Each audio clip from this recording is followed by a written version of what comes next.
Okay, I think we stopped at 27, so I've started us tonight at verse 28, and Jimmy is not here to tell me where this microphone goes. Somebody's going to have to scold him for not being here, but I think it's over here tonight, don't y'all? Was it here last time? Oh my goodness. You need to start at the back over there or the back over here? Mary Ellen's going to start.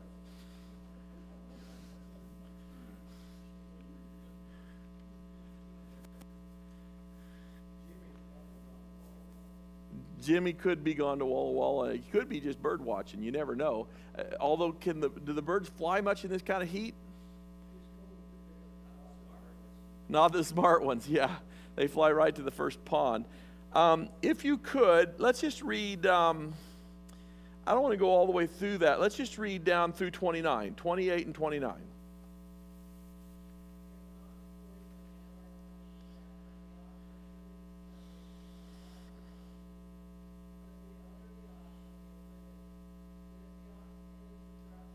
In times past, and it has been made known to his owner, and he has not kept it confined, so that it has killed a man or a woman. The ox shall be stoned, and its owner also shall be put to death.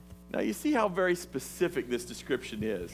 It doesn't say if the ox was violent, because oxes, I suppose, can be violent all the time. It says he had a tendency to thrust with his horn. What exactly does that mean? And so that level of specificity tells me that this is an exemplar and not a specific catch-all. It's not supposed to explain every cause of death. It's an example so that they can follow this example and kind of see, oh, I see, if it's one that was known to be a little bit more dangerous than a regular ox. We have a Granbury story that goes with this one. There was a sheriff in Granbury, and our district attorney hated the sheriff. And the sheriff was a guy who wore a patch over one eye. And the district attorney hated him because the sheriff kept trying to investigate the district attorney. And he'd stake out his house and take pictures through his windows at night and all that sort of thing. And it used to make the district attorney very, very angry. And so the district attorney used to call him a really ugly name. He would call him the one-eyed, and it's a word beginning with B.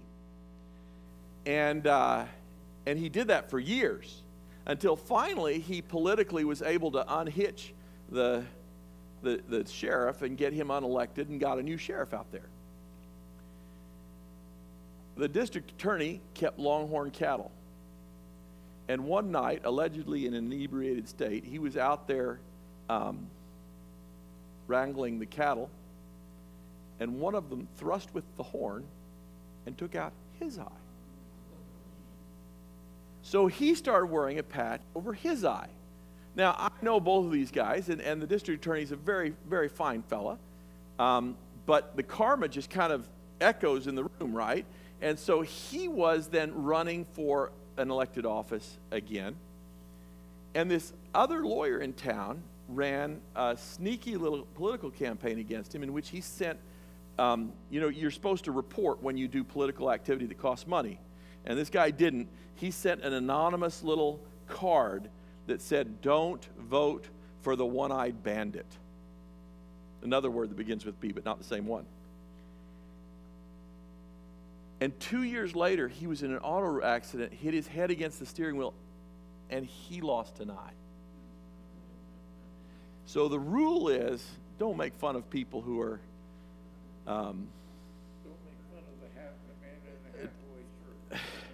Don't make fun of people who are impaired. And anyway, so this is an example of something that might happen. But what's really important about it, and really, I think, beautiful about it, is that God is here using specific examples to teach people very sophisticated legal principles of negligence, intentionality, gross negligence, and every kind of possible problems. Yes, over here? Yes. Yes. In a modern day, instead of having a bull here or an oxen, You have a pit bull? Yes, in fact, I worked many years for Farmers Insurance, and we would insure people who owned homes, and there was the problem of dog bites. Now, for a while, there was an attempt by lots of insurance companies to try to write out certain breeds of dogs. What's interesting is that if anybody's old enough to remember the succession, it was Dobermans, and it was German Shepherds, and it was Boxers, and it was Pit Bulls, and I mean, they just kept following the different breeds as they became popular. The fact of the matter is that any dog can bite, and what happens is these dogs just became so popular that there were more bites by that breed because they became so popular, and it was just a numbers game. Has anybody here ever been bitten by a dog? You know, my mother was bitten by a dog one time, and the amazing thing is that it is a very violent thing when a dog bites. The puncture wound is one thing, and if that gets infected, it's really bad, but it's the bruising that surrounds a dog bite. Do y'all remember? The bruising is amazing. I mean, it's a crushing inflicted wound. Well, the end of it is that we had a rule in the insurance company, and it wasn't really a law, but it was this law is what it was. We called it the one bite rule. That we're willing to defend a person on the first time their dog bites somebody. But if there's been a bite in the past, it's time to pay. Because then the owner of the dog is on notice that their dog likes to bite. Had us into it. And this is exactly the rule that God is setting forth for his people here. If you know that your animal has a predilection for hurting people, take care of that. Protect people and your animal. Yes, sir. And two dogs come after me, and I happen to have a forked thing that you pop weeds with in my hand. And these two boys were sitting over there just watching it and sort of grinning. And so I stopped, and the dogs, of course, was right there in front of me. I said, I would advise you boys to call these dogs, because if you don't, I'm not going to get dog bit if I can help myself. And because I'll take this thing. And did they call them? Yep. Okay, good. Good. I mean, just, you know, I mean, that's something. So, in our day, it's dog bites. In those days, there were some big, dangerous animals that these people used for different things. I found a number of pictures. I didn't print for you this time, but there were a number of pictures of what plow rigs with oxen looked like back in those days. And the plow tended to be a really short one. You know, you see early American farmers with oxen, and the plow is a good 6 to 10 feet behind the oxen, and it has a wheel oftentimes to keep it at the right depth. But in those days, it was just and it was right behind the heels of the oxen, and he would bear down on it, and the oxen would pull and make the furrow. And so it was a very short little arrangement, but they all used oxen for these purposes. They were very, very, very strong. And so everybody had oxen. These were dangerous animals. Let's read 30 through 32. If there is imposed on him a sum of money, then he shall pay to redeem his life whatever is imposed on him. Whether it has gored a son or gored a daughter, according to this judgment it shall be done to him. If the ox gores a male or female servant, he shall give to their master 30 shekels of silver, and the ox shall be stoned. Okay, so again, we're talking about dangerous animals, and we're talking about the responsibility of the owner for the dangerous animals. So let's read 33 and 34. And if a man opens a pit, or if a man digs a pit and does not cover it, and an ox or a donkey falls into it, the owner of the pit shall make it good. He shall give his money to their owner, but the dead animal shall be his. Okay, so you broke it, you bought it. That's the rule. And this is a very sophisticated concept of negligence, approaching intentionality of a known consequence. Today, we call that landowners liability. And we have various levels of land. We have a sophisticated system of landowners liability. Everybody knows that there are 3 ways that you can be on land. An invitee, a trespasser, or let's see, a licensee. So a licensee is somebody that comes into a store for mutual benefit, but there's no particular invitation. An invitee is your guest on your property, and a trespasser is somebody who isn't supposed to be there. And you owe a different level of responsibility to each of those. But the barest level that you owe to a trespasser is that you must not have a hidden danger on your property, this pit. So at night, a trespasser's walking along and they fall into the pit, you're liable. We have that other one overlay to that, which was called in the old days an attractive nuisance. Does anybody know what an attractive nuisance is? A swimming pool, or sometimes a swimming pond with a rope hanging over it, right? So the swimming pond with the rope was always a source of liability in the old days, because every kid for miles around knew the rope was there, right? And they would all walk across your land and trespass like crazy to get to the rope. But you knew that the rope was there, and you knew that that was attractive and would draw kids. The same was true of a trampoline that was left unfenced in your yard, that other kids would be expected to want to come over and jump on your trampoline. And so you'd have a level of liability. This is exactly what Scripture is talking about 3,000 years ago.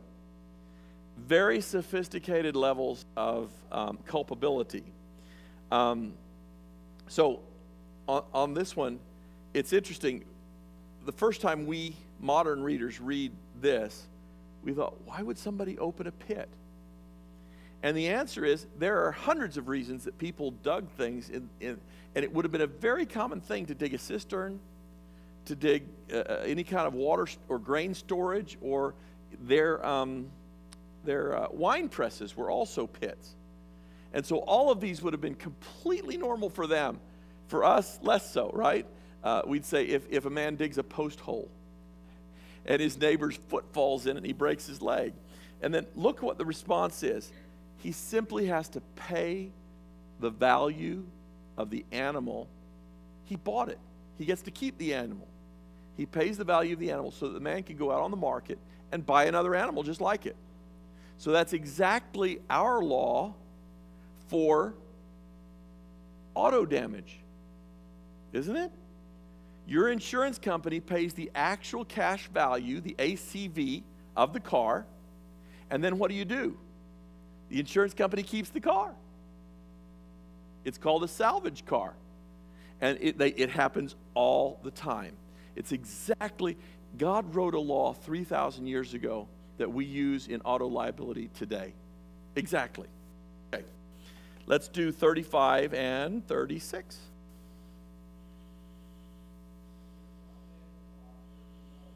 So that it dies, then they shall sell the live ox and divide the money from it, and the dead ox they shall also divide.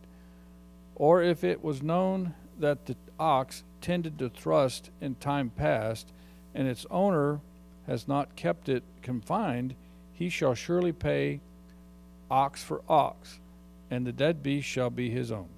Isn't that interesting? So they have just teased out the difference between the one bite rule again.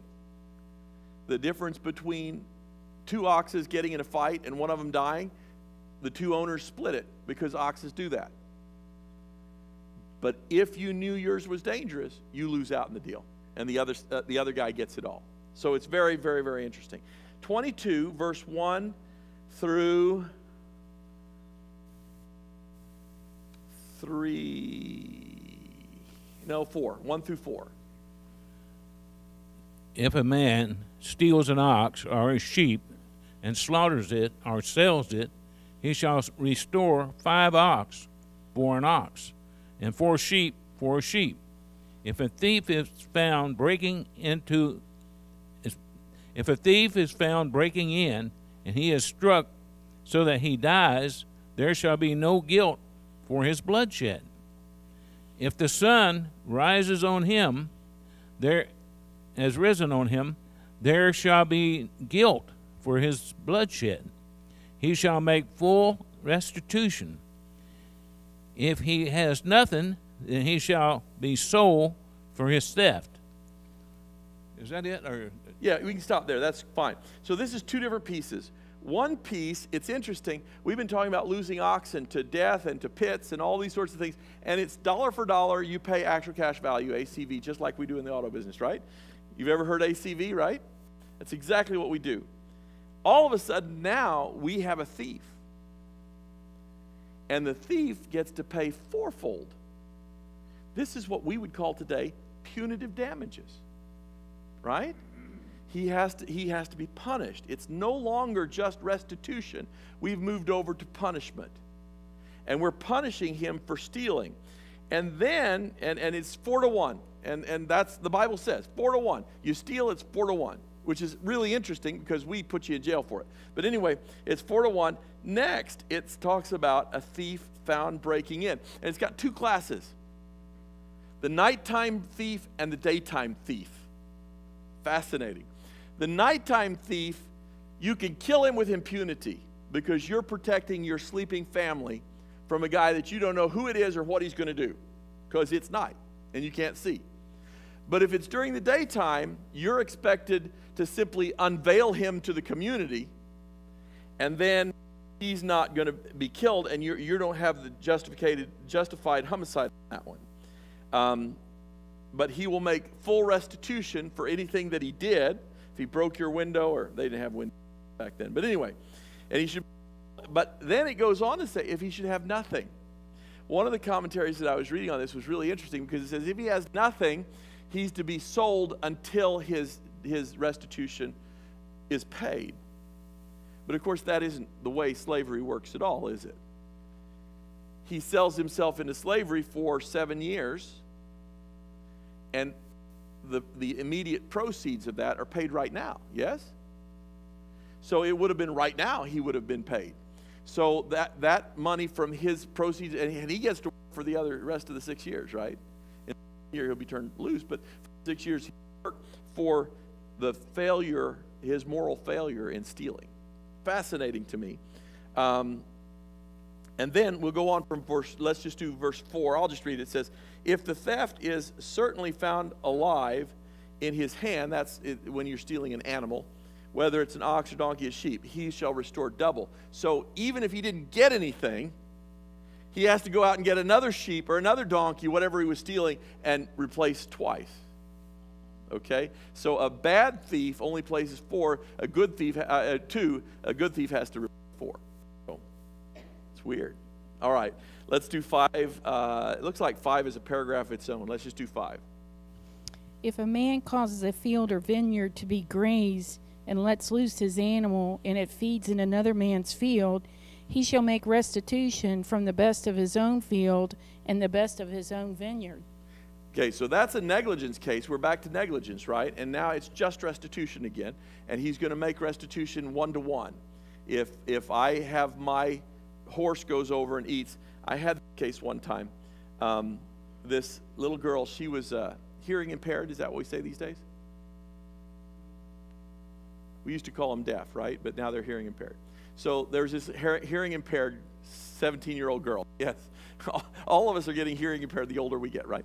And so I used to know a lot of Marines that operated artillery, couldn't hear anything. So this little 17-year-old girl was hearing impaired, and her father, you may even know her father, a really great guy over there in the other county, and her father had cows that consistently got loose, and they would eat the neighbor's flowers, and the neighbor lady was ticked because she kept getting her flowers at, right? So one morning, the father is going off, he's a teacher, and he was going off to school, and he said to her, honey, the cows are out in Sister So-and-so's yard again. I need you to get those back in. And he said, I got to go. You get the cow back. And so the girl goes out, and she goes around to the gate, and there on the gate, the other lady has quick closed the gate and hung a sign on the gate that says, no trespassing. And as soon as the girl slipped the gate and goes in, gets the cow, she calls the police, and she wants the girl prosecuted for trespassing.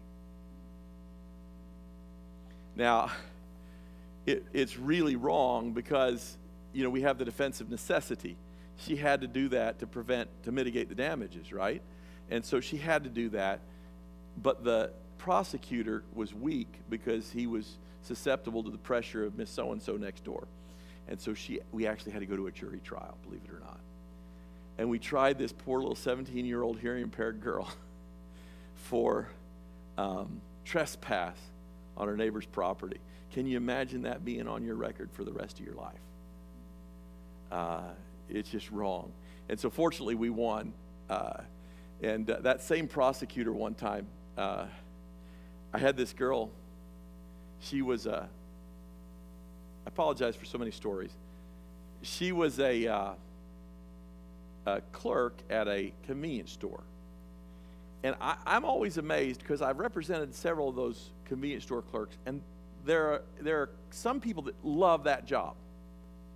They just love seeing their regulars come in and getting to know them, like our Aunt Sarah, right? She loved working at the coffee shop at night. She just had her regular friends, and it was just a party for her. She's serving them coffee. She'd have done it for free at home, you know, but she's doing it for lots of tips because all those drunk men would give her lots of tips.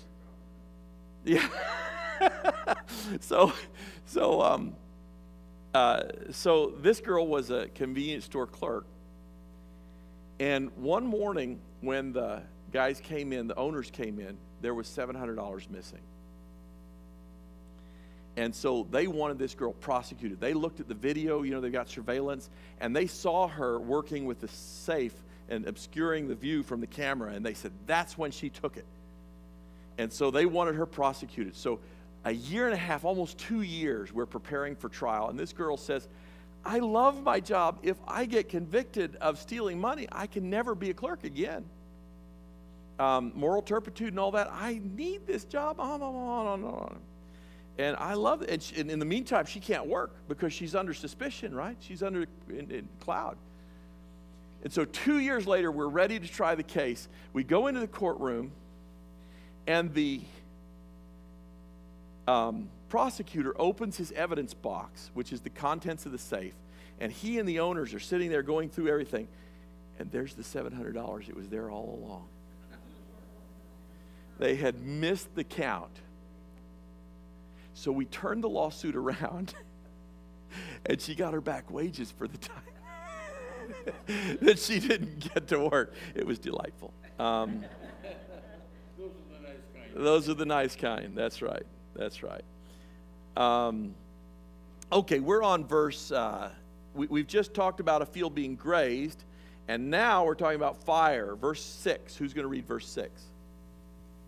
If fire breaks out and catches in thorns, so that stacked again, standing grain, or the field is consumed, he who kindled the fire shall surely make restitution. See, now we're talking about negligence again, so it's only restitution. It's 1 for 1. And I tried that case too once and lost. But anyway, did you know that lawnmowers can start fires? Yes. Apparently the blades can hit a rock and throw a spark and start a fire. And the guy was mowing his lawn with a big, tractor-pulled monster mower on a day that there were 30-mile-an-hour winds out there. And I'm going, that's negligence. You don't do that. Nobody does that. Maybe you do that. I don't know. But I wouldn't think anybody do that. Well, they say another thing that a bearing can burn out, and it can throw off some sparks that way too. Yeah, and so I don't know what it was, but when it's 30-mile-an-hour wind, it's just unsafe. And so it started a fire and burned up just $70,000 worth of equipment of my clients. And the jury would not find them negligent. I was very sore about that. Anyway, the judge agreed with the jury. I was sore at him too. So this is restitution negligence. Let's do 7 and 8. And delivers to the neighbor money or articles to keep, and it is stolen out of the man's house. If the thief is found, he shall pay double.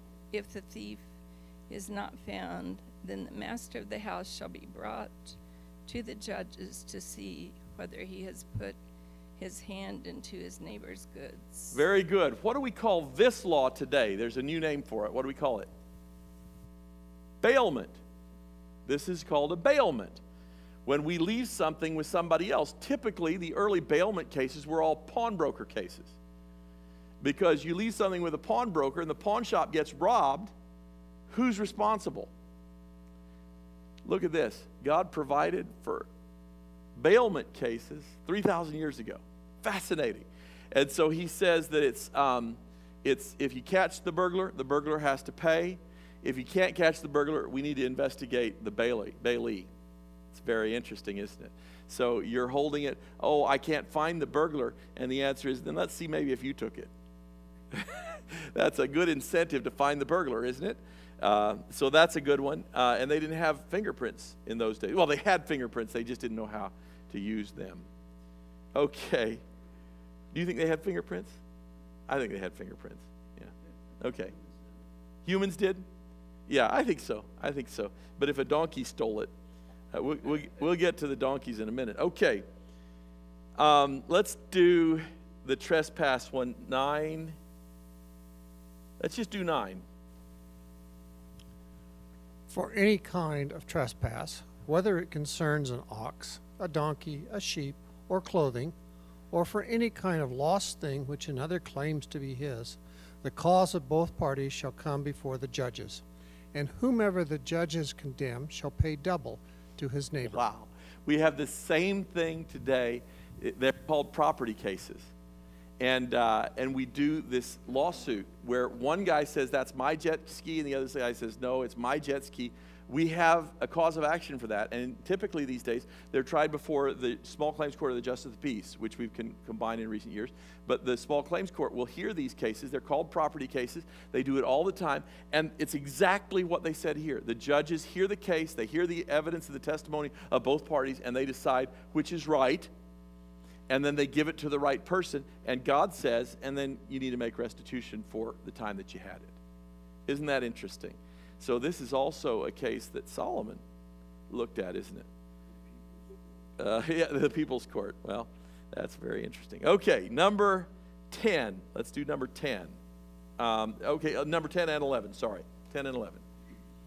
If a man delivers to his neighbor a donkey, an ox, a sheep, or any animal to keep, and it dies, is hurt, or driven away, no one seeing it, then an oath of the Lord shall be between them both, that he has not put his hand into his neighbor's goods, and the owner of it shall accept that, and he shall not make it good. It's very interesting that a lot of these rules are rules that are very similar to the Code of Hammurabi. They're ancient laws that we know of, but almost every one has a different little twist to it. And this is one that has a little different twist to it, because in the codes of Hammurabi and all that, they always call this an act of God. Has anybody ever heard that? We use that same terminology today. And of course, act of God means an act of nature, which is really interesting that we would make that term. But that's how the Code of Hammurabi used it too. So here it is with this one. It says that you've got to swear that you didn't take it, that you didn't kill it, that you didn't drive it away. And if you are willing to swear that, then that's good enough.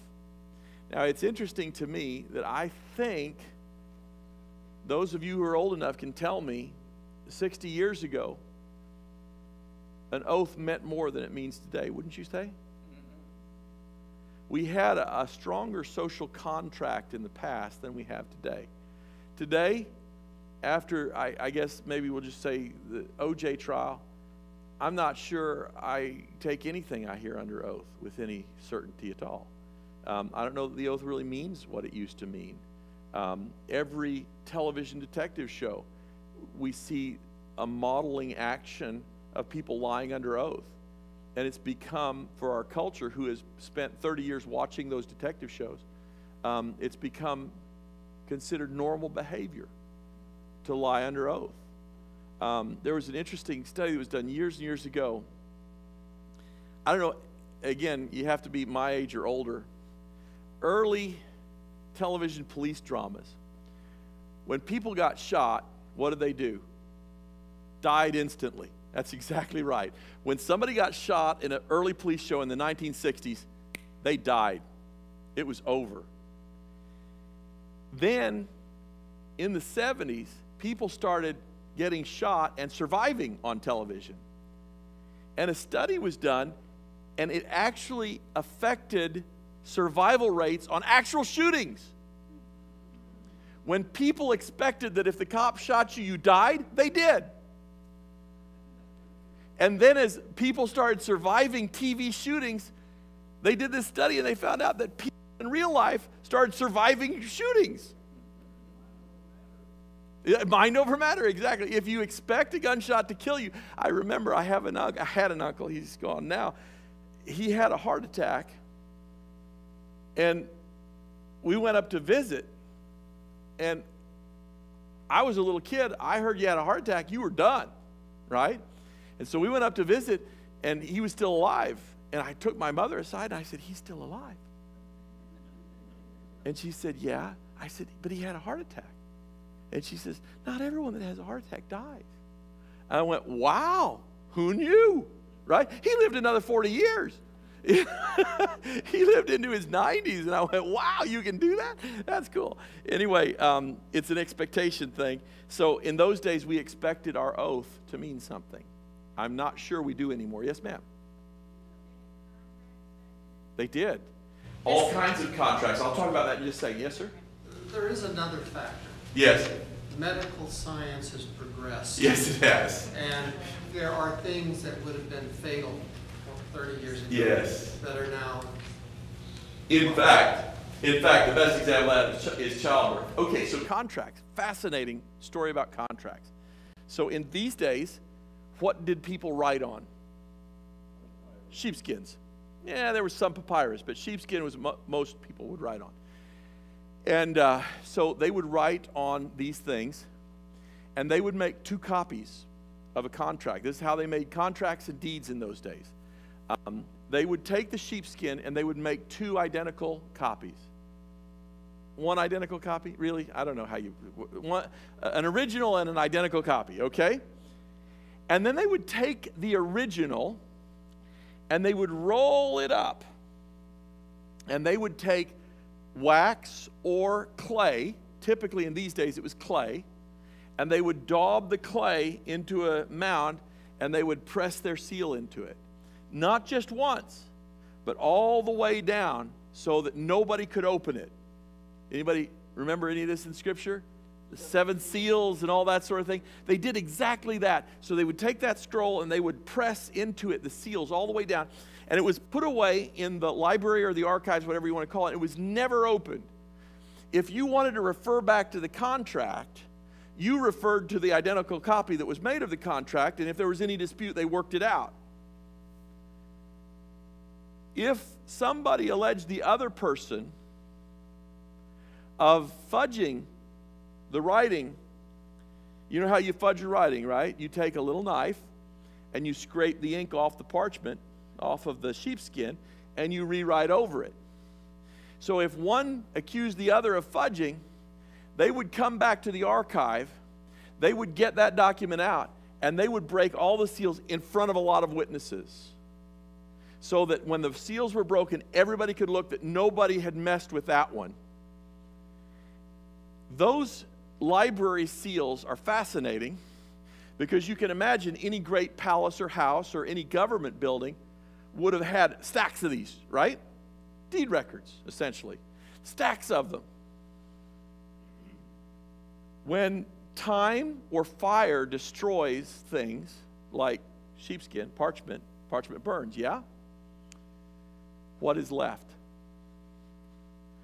The little clay seals are left. And guess what the little clay seals have on them? Names. Names. So picture all the people who for 100 years, all the scholars who told that King David and his royal court were all myth. It was like King Arthur. He didn't really exist. And then they find in a hole right where David's palace was a trove of hundreds of these little seals with names on them that are in David's court. The exact people who were David's cupbearers and his servants, and they've got all these little things with the names on them in one place. And they haven't been uncovered for 2,000, 3,000 years. Fascinating. Fascinating. And you can go to Israel right now, and you can see those things in the museum. And they have the names of David's friends. And they were found in David's palace. Fascinating. How God preserves for us the evidence that we need to bolster our faith. Blessed are those who did not see and yet believe. Isn't that something? All right, so we are through with 12? No. We did 11 only, right? So we need 12 and 13. But if in fact it is stolen from him, he shall make restitution to the owner of it. If it is torn to pieces by a beast, then he shall bring it as evidence, and he shall not make good what was torn. Okay. Anybody remember a story where they did that exact thing? Joseph's coat? They stained it with blood and brought it as evidence that, oh, he was surely torn. And funny thing is, same word was used, torn. He was torn by the beasts. Torn. Fascinating. Okay, and now we've gone from bailment to borrowing. So let's look at that. 14 and 15. And a man borrows anything from his neighbor, and he becomes injured or dies, the owner of it not being with it, he shall surely make it good.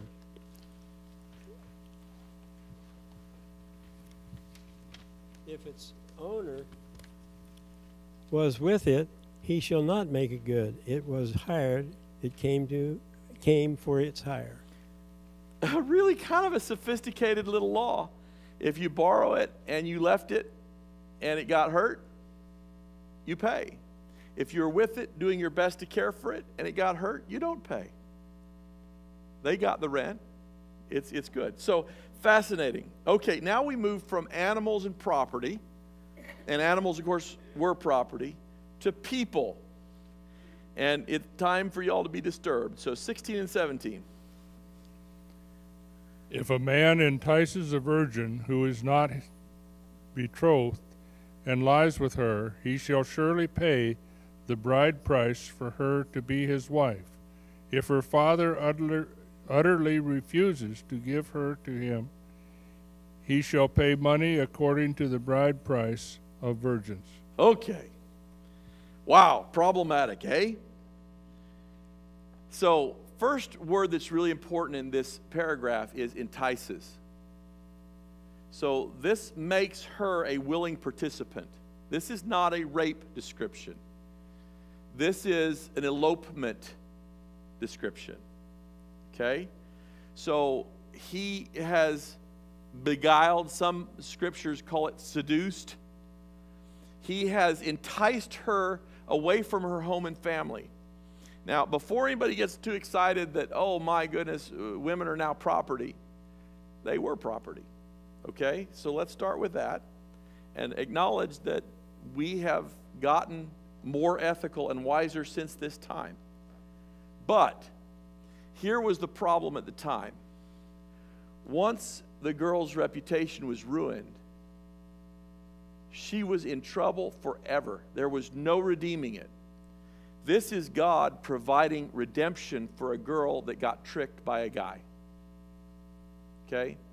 So these are the young lovers eloping, and God is making a provision for the young man to pay out the father and be a man and a husband to this woman, and thereby protecting her from the untold misery if he didn't do that in this culture. So it's actually a very merciful outcome.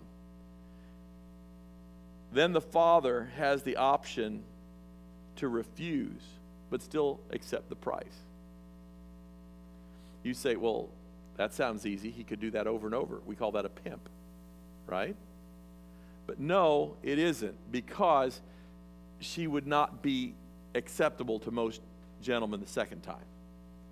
She'd already been had, and therefore in that culture. And frankly, you know, we see this same story play out in Pride and Prejudice.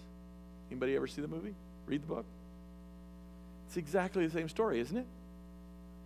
That silly girl, the silly sister, runs off with that malignant soldier.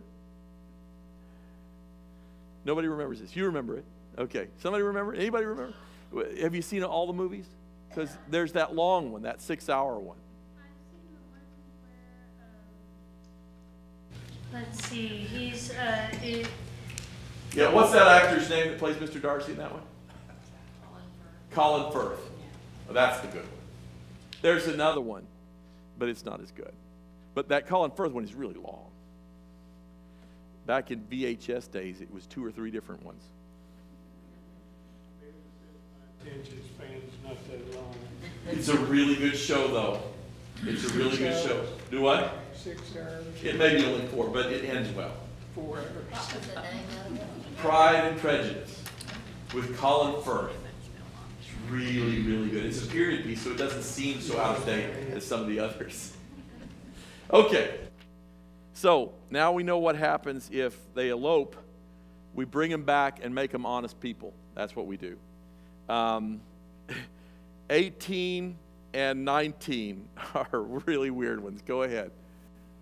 You shall not permit a sorceress to live.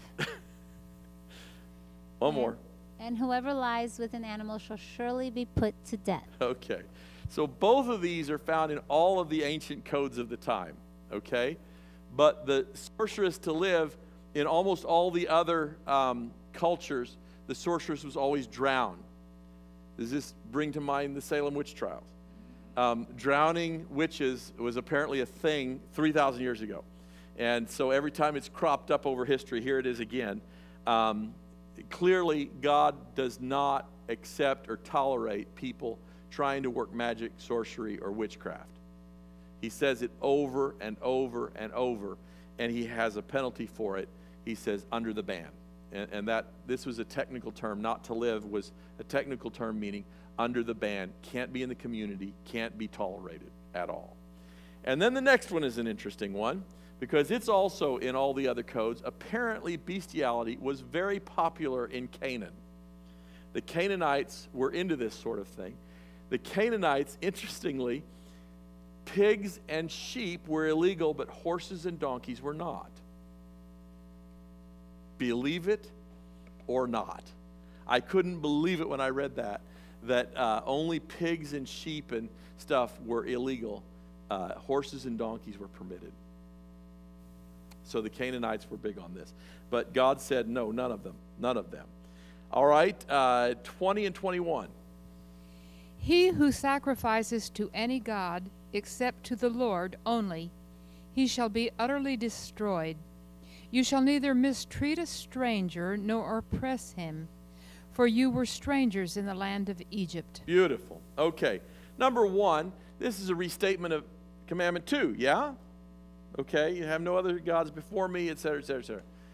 So we know exactly what this is about, restatement. Then we go to the next one. It's interesting. This is a call to kindness, the absence of oppression.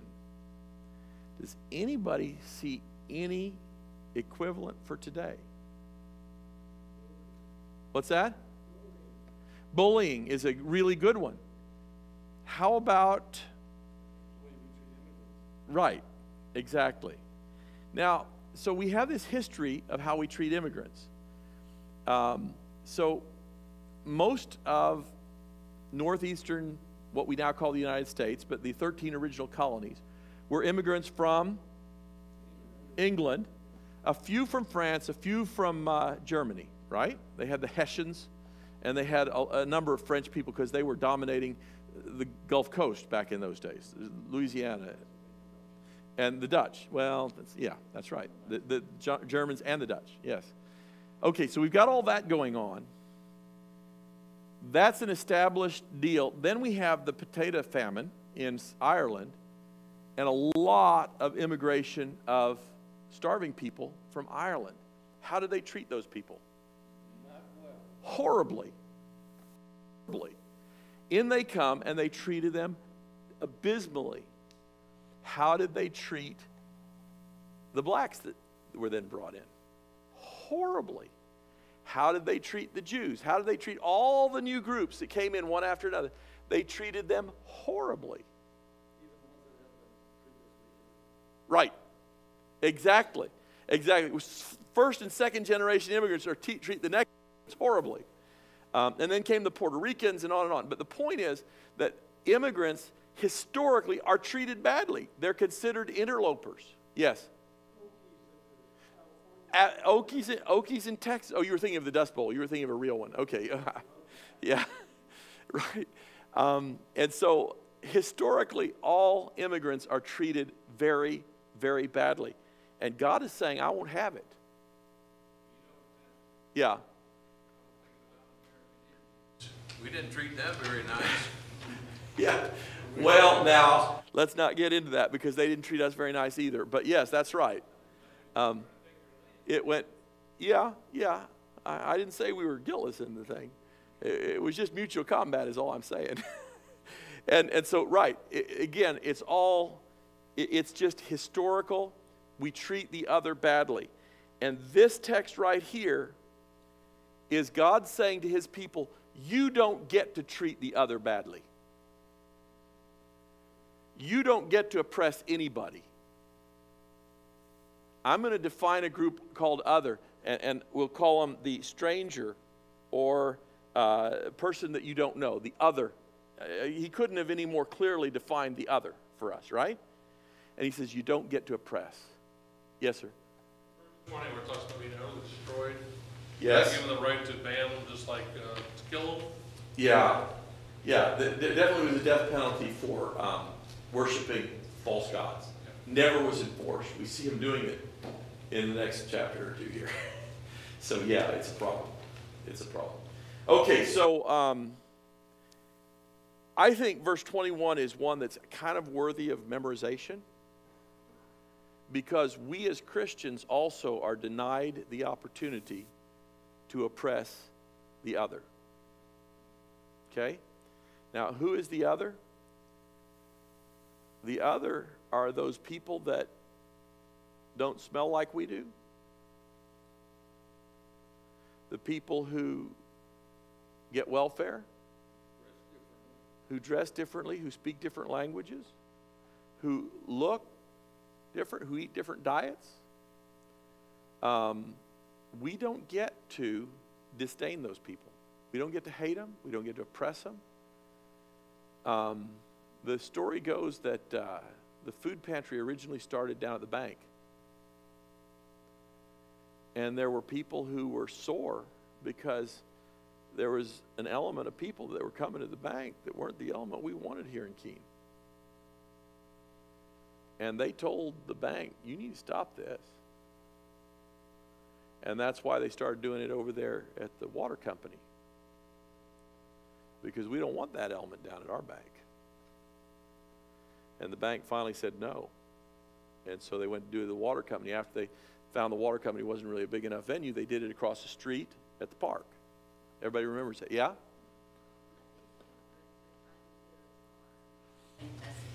It's a different story, in fact. And that's true of non-immigrants who are trying to do us harm too, right?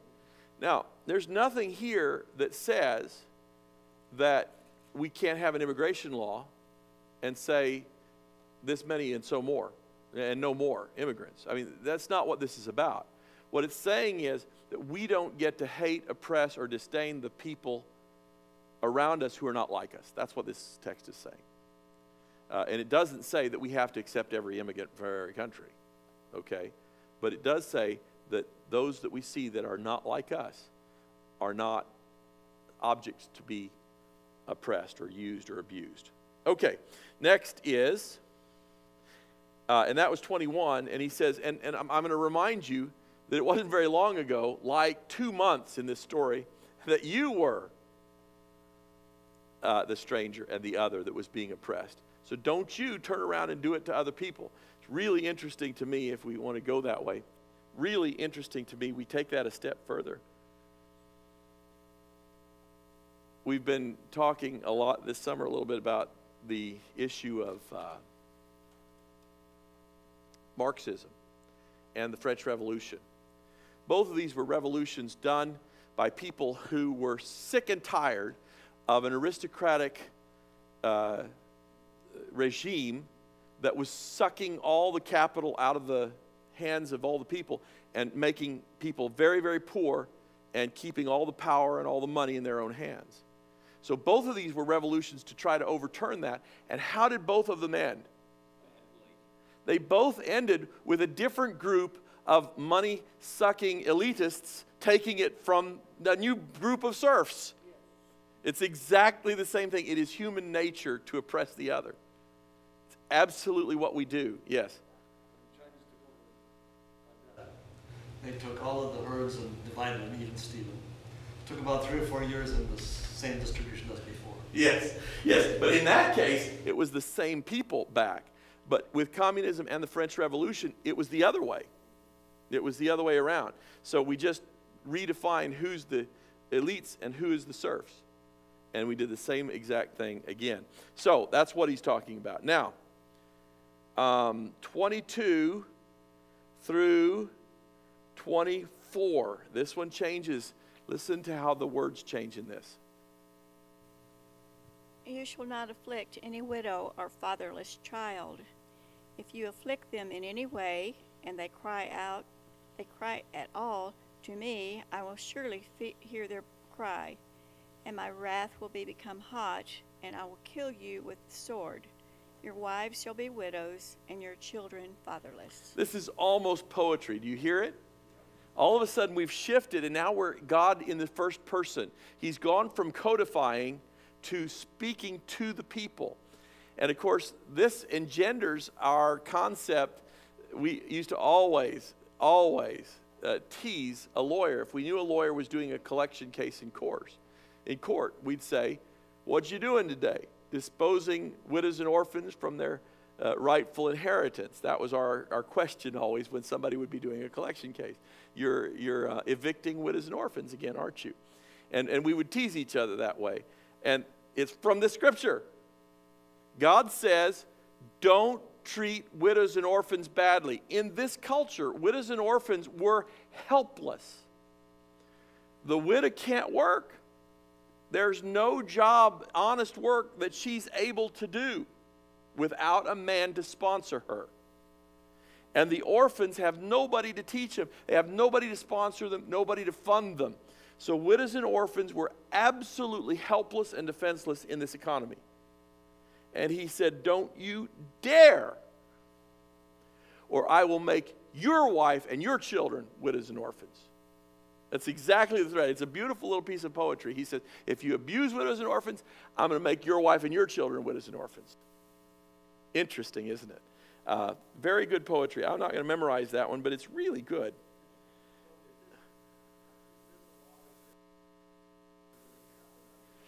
Yeah. God. Right, no. But what we do see is in the second half of the Old Testament, all of the prophets, meaning that the reason that God is throwing them into exile and into servitude again is because of this behavior right here. All the prophets, the Sabbath School Quarterly has studied the prophets several times, several of the minor prophets, and over and over and over he cites this exact verse and says, you refuse to do justice, you refuse to pay and care for and take care of, be honest, and you had your thumb on the scale and you cheated these widows and the orphans and you threw them out of their houses and you did all these things, therefore I will throw you out of your house. Just read Isaiah and Habakkuk and all those prophets. They're just that same recitation again and again and again, where he's telling them, I warned you and I told you and you didn't listen to me, and now you're going to have to go into captivity for 70 years. And he did it to him, yeah. Exactly, is King David and Bathsheba. Yes. He cut off Uriah's line. Yeah. And what happened to his baby? Right, it was cut off. Cut off. The exact poetic And God did that. karma. We don't call it karma when God does it, do we? Of course, for generations in the last 300 years, the scholars who have lost their faith all say, look, he's clearly quoting the later prophets. He's saying the same words they said. This was obviously written down much, much later. And so lots of scholars said that. If you don't believe in miracles and you don't believe in God fulfilling his promises, you'd have to say that. Because it's using the same words that the later prophets used, and the exact judgment he promised happened. That the earlier ones used or whatever. Yes. Why didn't they just give credit to whoever said it first? Yes, because they believe this was written later. Much later. And so that's the problem. Again, we have a wonderful God that then brings things like the Dead Sea Scrolls to prove all those people idiots. I love that. Okay. I'm sorry, unfaithful. Is that better than idiot? I don't know. Okay, 25 through 26. If you lend money to any of my people who are poor among you, you shall not be like a money lender to him. You shall not charge him interest. If you ever take your neighbor's garment as a pledge, you shall return it to him before the sun goes down. Keep going. For that is his only covering. It is his garment for his skin.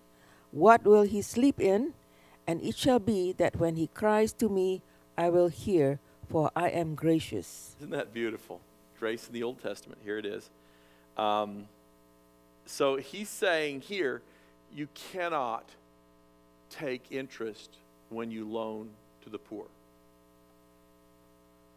Somebody tell Wells Fargo, please. Somebody tell Chase Bank. Yes, sir? One day over at we was having the meal over at the cemetery for breakfast. Yes. And I got ready to get it. It had been Father's Day, I think. And my daughter and son-in-law just left, and they'd slipped a $100 bill in my pocket up here. And I get over there, and and Brother Curtis, he comes up to me, and he says, "Have you got any money? I'm in desperation. I need some money." And I thought a while. I thought, well, I got about $5 for my bill. Then I thought about the 100. I said, well, I got this $100 bill here. And he said, may I take it? And I said, yeah. And I figured, well, goodbye, $100. Yes. But you know what? About 2 months later, I was sitting on my back porch in the swing, and Brother Curtis shows up, and he brings me the $100, and he hands me 20 more. Oh. And I said, brother, you take your $20 back. Yes. You did. I only loaned you 100. Yes. And I think that's the way you're supposed to treat your brother. Yeah. You know, we used to have a law in Texas that you couldn't charge interest over a certain rate. That was just unfair. We called it usury. Interestingly, we have made the law so lax that something along the line of 32% is not considered usury in Texas still. And in an era in which a base interest rate is 4 and 5%, 32%, what's that? Or lower. I'm thinking of to a moderately unworthy borrower. It's still under 10%. Even to a bad risk, it's under 10%. That the law would make it legal to charge 32% interest, which your credit card will do if you miss a payment, by the way. Yeah, plus the other fees. And so they do it today. And God clearly did not intend for us to treat one another that way. And yet we do. And we think of the loan sharks. But anyway, those people at least are breaking the law, so we know. What? Tell it to Wells Fargo and Chase Bank and whoever loans money. You know, it isn't those. We're out of time. It isn't those. And so I always thought the worst thing these mortgage companies do is not loaning money at high interest rates. It's all the games they play with your escrows and all that sort of thing. They take far more money from you that way than they ever did doing doing the interest. But anyway, okay, let's pray. Heavenly Father, we thank you for the opportunity to study your word. We thank you that you have provided a legal framework for us to understand you and your kindness and your graciousness in all that's been happening for 3,000 years of your people. We now ask that you would help us to live up to the standards that you desire for us. Please let us be kind and generous and considerate one to another. Help our graciousness to match your graciousness and our generosity to match your generosity. Forgive us where we have been stingy and niggling and difficult and peevish with one another. Forgive us where we've hurt one another. And let us be true to your character, we ask in Jesus' name. Amen.